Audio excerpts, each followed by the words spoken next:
So we were recently approached by Sam Payne, who is the local coordinator for the Daily Mile in Birmingham, who had a video concept and wanted to get a brief and a rough quote from us to create the video for him. I wanted to include CMA and I wanted to get a video done to show the narrative behind our project. I think too often in my field of sport development we show the final piece of what we're doing and we show an event or something, but we don't show how we've got to the stage of that event. So I wanted CMA to come in and do that. The video would be talking about a new project that the Daily Mile was doing in Birmingham, which was a competition where local school kids in Birmingham would be able to design a baton that would travel around the city in the lead up to the Commonwealth Games.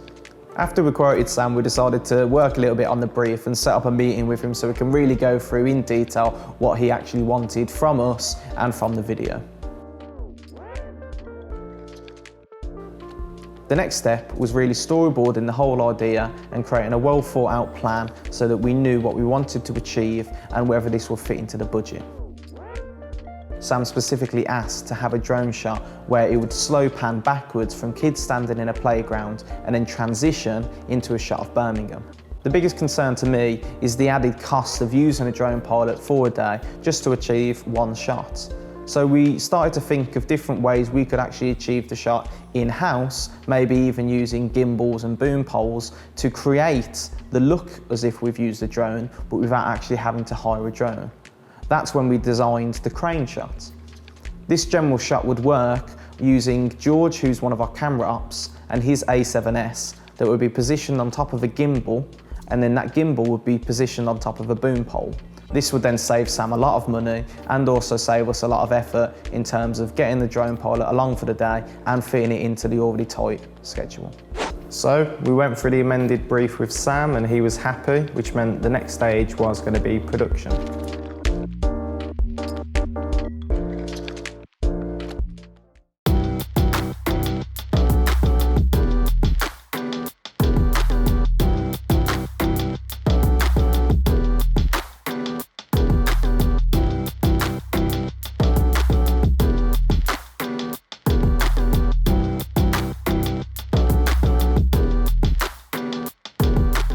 Our production was split into 3 days filming. The first day was the celebration event at Colmore Junior School. This was the main day for the majority of the footage, so the interviews, the baton unveiling and the crane shot. The day was structured to a timetable that Sam had planned so we could try and capture everything we needed for the narrative of the video.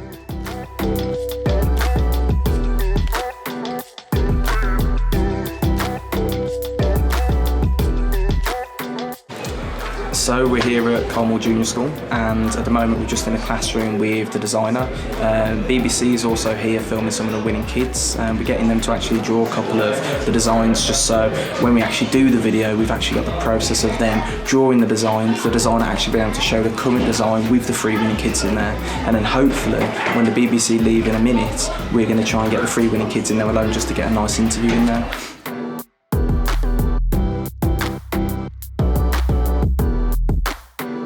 One of the final things we had left to do in the day was the crane shot. We had only planned the shot on paper and hadn't tested whether it was actually viable before the shoot, so this was a bit nerve-wracking.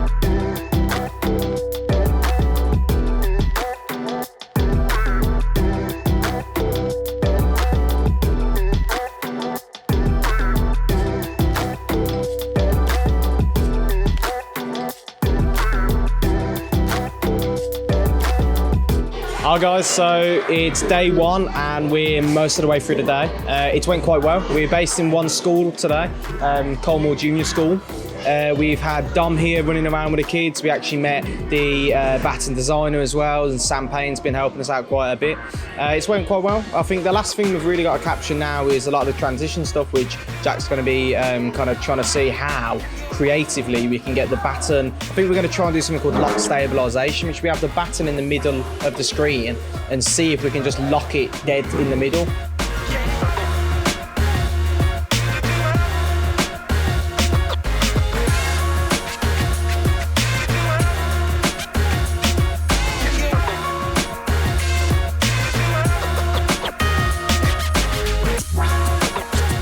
So it's Dan again. I'm here with Sam from the Daily Mile. How's it went today, Sam? Well, I'm absolutely knackered for one, is the key point of this. I think we've run about 300 laps in total with just in waves of children running around. What about you? Are you knackered? Yeah, I've been doing a couple backflips as well. I haven't. At one point, Dominic was attempting to do a handstand over on top of the playground equipment, which scared me a little bit because we did not want to be responsible for a professional athlete's broken leg. Especially when there was a lot of children underneath him, so there was something to break his fall, but ideally not something we wanted to break his fall. I think another highlight for me would be when we asked children to throw this 1,000-pound baton up in the air and get another child to catch it over the hard concrete ground. That was a little bit of a heart-in-mouth moment, but all went well, nobody dropped it. Yeah, that's good. I think today's been really well. We managed to get everything we needed to. Next, we have 2 more days, 2 schools a day. That's coming up soon, next week. I want to thank you guys for coming. You've been very professional all the time through. I look forward to working with you for the next kind of couple of weeks. There we go. You heard it here first.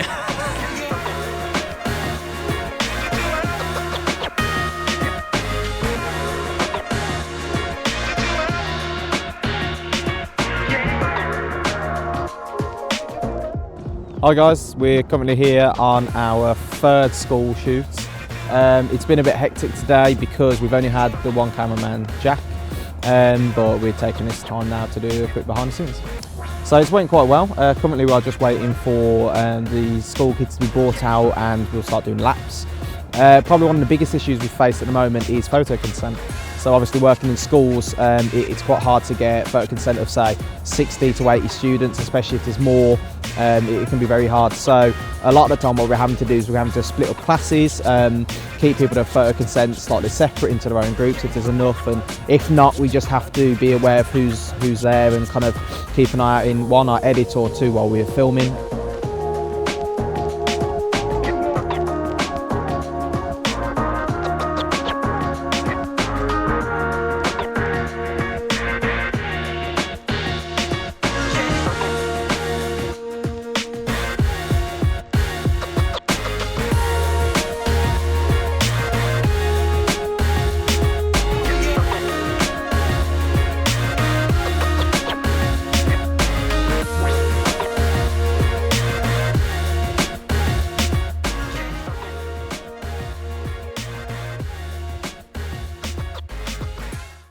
The edit is the most crucial step to this video because it's the stage where we really see if what we wanted to creatively achieve can actually happen, and also if all of the transitions and other creative shots we put in the brief will actually work. So while we're doing the edit on this behind the scenes video, we've actually went into lockdown as a country. So that means that both me and Jack are doing our own bits of video remotely at home. And first, Jack is going to talk about the 3D aspects that he did in the editing process. Hello, I'm Jack from CMA and I was responsible for filming this project and also the 3D stuff, so let's jump into the 3D stuff now. So you can see this model which we was given, and it had to be smoothed in these areas as it was a CAD model, so we had to convert it into a model that we could use to film, and then we had to texture it using different types of textures. So we've got metals, plastics, and then shiny plastics. So once we've got it into the 3D scene, we need what we call render, and it means that we can play about with it in 3D space, get shots that we want, and use realistic lighting and camera techniques to really give you that realistic look.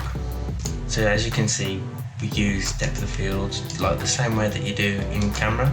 So it helps blend in with the shots that we did on the shoot days. So also we captured a 3D environment, which you can see here. And this is a good way to add realistic looking reflections and be able to play about with the camera more and spin the model around and get realistic looking images. And again, because it's a realistic camera, we can pull focus and render in almost real time as well because of the new technology. So, I hope you found that quite interesting. Jumping back to Dan. So Jack did all of the editing remotely, which meant that all of our feedback was coming from phone calls and emails after he was sending draft videos through. We decided to go with a script, a storyboard and the brief and kind of make together in a big email the exact layout that I was thinking of with some hints on shots. At the end of the day, it came down to Jack creatively, as he had filmed nearly all of the shots, which meant that he kind of knew in his head what he'd captured and therefore what would work best. So I tried to give Jack as much creative freedom alongside working with the brief of what Sam gave us so we could get the best product possible. So a key part of our brief from the very start was transitions, making sure we can kind of move through our shots without losing pace and keeping the audience excited about watching the video. That's why we planned in so many different types of transitions in our production phase, so when it came to post-production we had as many options as possible. One of the only transitions that we didn't use in the final piece was throwing the baton up in the air. This would work by having a child throw the baton up in the air and another child would catch it in a different school. The baton would be the transition point when it was in the sky. The problem with that is when we tried it, different kids of different abilities and ages were throwing the baton either too high or too low, and then also we have different weathers each day and the lighting. Also trying to frame and pull focus while the baton's in midair is quite a challenge. Although we got quite a few takes of it, I think it had to be cut because even when we were trying it, it just wasn't quite there, so luckily we had a couple of other transitions to fall back on.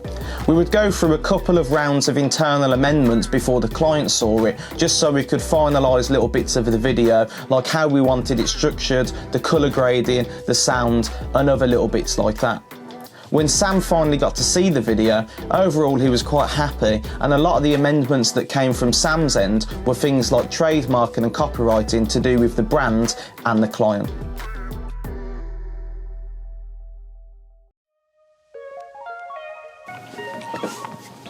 So it's probably been about 2 months now since we handed Sam the final video, and quite a lot's happened, so I'm just going to finish this behind the scenes by stepping in front of the camera and giving you an update on the last 2 months and finalising the Daily Mile process as it comes to an end. So now the final video is done. Sam was really happy with it and his shareholders were really happy, which is great. It's exactly what we want to hear. We've done a couple of more videos. We've done a couple of videos for the schools that have been involved just to say thank you, little personalised touches on them with some of the footage from each school of their students and their school and the teachers, which is great. And we've been working on shorter versions of the Daily Mile video just so we can put them as YouTube ads and Twitter ads just for their socials and hopefully spread the message of what they're trying to do and help the cause out. That's been a great challenge because obviously it's happened during the lockdown, which means that Sam has had to send us over voiceovers, and it's changed our workflow slightly, and we've had more issues trying to equalise the audio and other things like that because of it, but it's all good fun and keeps us busy. For the behind the scenes video, we had planned it with Sam from the very start, and it was great to have a client say to us that they'd be up for doing something like this, and it's the first real time we've done it. So I think the biggest thing for us is getting some feedback with what you guys think. If you guys really enjoyed it, please just let us know. If you think that we could do something differently, we'd love to hear it. So please just give us some feedback and let us know how you all think it went. And that's really it. So I hope you guys enjoyed, and I hope that you're tuning in for new ones. Please let us know what you thought. Leave it in the comments below, drop us an email, get in contact, and we'll see you soon. Stay safe. Oh, I will actually say while I'm on record, CMA provide vegan sausage rolls from Greggs every single filming day. So if you are a potential client, that's one of the big reasons to get my. I've got mine here out of shot. I've had 2 today, which is not great considering my job is to promote health and well-being. But if you're a potential client and you like Greggs, then CMA are you guys.